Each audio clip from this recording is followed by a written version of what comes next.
plus de ce train-train, là. Prudence, qu'est-ce qui t'arrive? Mais il ne m'arrive rien, justement. On va t'acheter un chapeau. Mais j'en ai déjà des tas. Imagine comme ça serait palpitant de voir un mort entrer en titubant. Nous nous disputons tout de même. Nous sommes assez jaloux l'un de l'autre, mais nous avons un tempérament plutôt joyeux, gai, avenant et très ironique sur la vie. Mais nous sommes très différents l'un de l'autre. Aucune trace de cadavre. Pas la moindre disparition signalée. Pour moi, la seule solution, c'est qu'il s'en soit débarrassé en le jetant par la fenêtre. Que le cadavre soit reparti à pied, en titubant.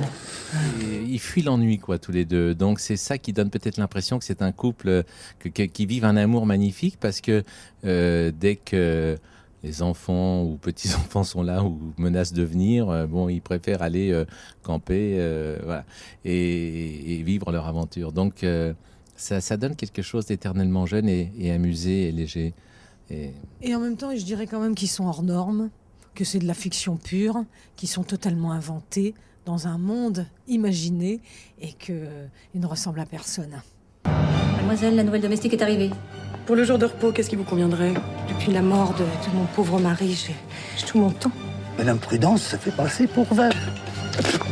Où es-tu? Je me suis découvert une passion pour les raquettes. Allô? Je t'en foutre, moi, des raquettes. Ce que j'aime chez André, c'est la notion de travail de la comédie, son rythme de jeu. C'est comme si j'avais une confiance et que j'aimais être à ses côtés pour ce rythme, pour cette fantaisie naturelle qu'il a, et je me sens bien à ses côtés. Moi, tout simplement, c'est de cet ordre-là. Et oui, il y a quelque chose, en tout cas, moi j'aime bien le mot artisanal, parce que c'est vrai que, alors bon, elle vient de me parler de moi, je suis embarrassé, mais j'allais parler d'elle, mais c'est-à-dire qu'il y a une manière d'aborder chaque personnage qui est toujours différente, quoi, et qui, l'autre jour on parlait entre nous de la voix, et c'est vrai que tout est adapté à un personnage, quoi, tout est construit, et ça correspond bien aussi à l'esprit de Pascal Thomas, qui fait les films. Enfin, il choisit par exemple Agatha Christie, il y a une intrigue policière, mais il y a beaucoup du Pascal Thomas, quoi. Il y a beaucoup de la fantaisie et de la légèreté. On a l'impression qu'il fait deux films en un, quoi. J'ai un plan. Un plan? Oui, mais je sais pas si je vais te le dire. N'oublie pas que sans moi, tu n'es rien.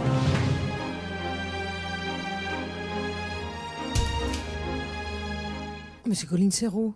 Ah oui, elle est blonde là, moi elle était brune. Bon bref, c'est quand même Colline Serrault. Ah ben, t'as été plus rapide et plus aigu, j'ai pas reconnu. Tu la connais. Ben oui. Et Ah, tu l'aurais pas reconnu. Blonde là, mais pourquoi? Parce qu'elle joue en même temps. Là, c'est énigmatique pour moi cette photo, parce que j'ai jamais connu comme ça. Tout ça veut bien dire qu'elle est assez mystérieuse, Colline Serrault, et c'est pas très étonnant, non? Ouais, elle peut tout faire. Oui, Elle a un caractère, elle a un caractère spécial. Elle est inattendue. C'est une femme absolument habitée. Je comprends qu'elle soit réalisatrice, qu'elle ait envie de raconter des histoires.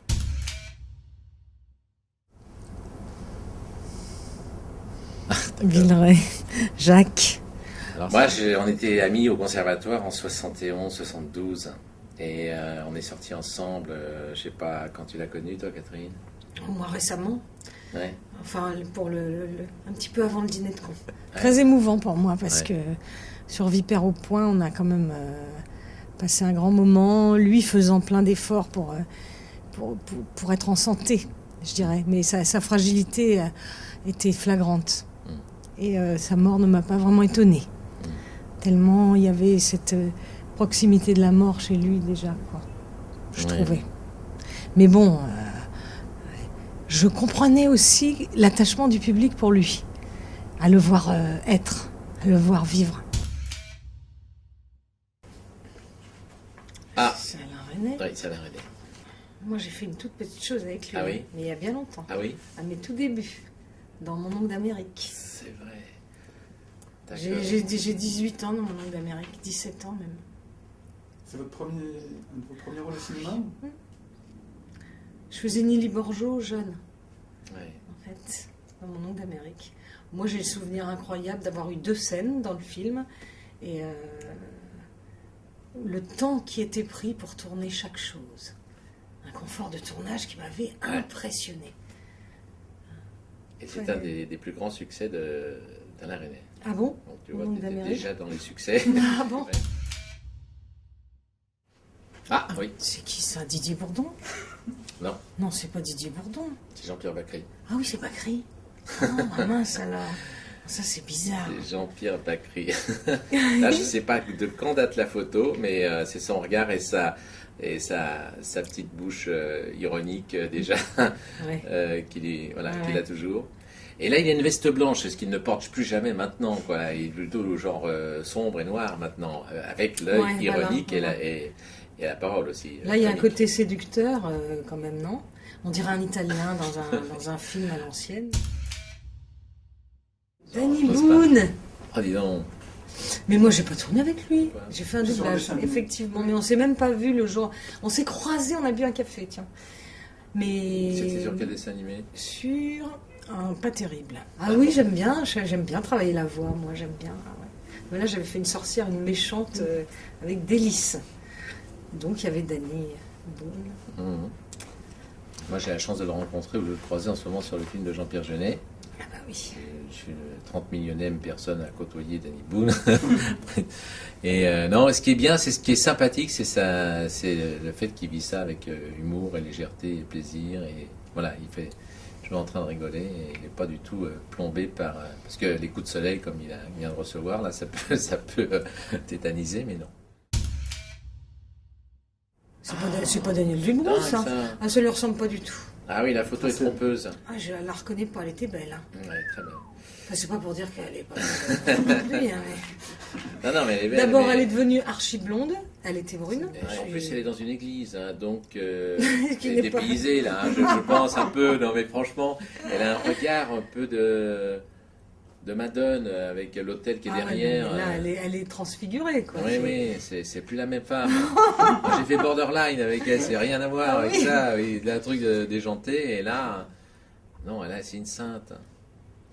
Ah, elle a fait un très beau film, Borderline. Ah oui, j'adore. Effectivement. Ouais, ouais. C'était génial. Anémone. Ah oui, moi j'ai joué dans un des premiers films que j'ai fait, c'était avec elle dans Les Babacools de François Leterrier. À l'époque, ça s'appelait Quand tu seras débloqué, fais-moi signe. C'est pas brillant. Après, ça s'est réappelé, ils ont changé de titre, Les Babacools. Et à chaque fois que ça passe à la télé, ça fait un gros succès. Histoire de communauté. Elle était charmante, très drôle, pétulante. Je ne sais pas très bien ce qu'elle est devenue, Anémone. Je m'étonne de sa disparition. Parce que je trouvais que c'était un caractère fort. Je trouvais que c'était vraiment une figure importante du cinéma. Oui, et original, je suis toujours en train d'entreprendre des choses différentes, maintenant peut-être bien. Moi, j'ai connu sur Le couple témoin de William Klein. Et, C'est particulier.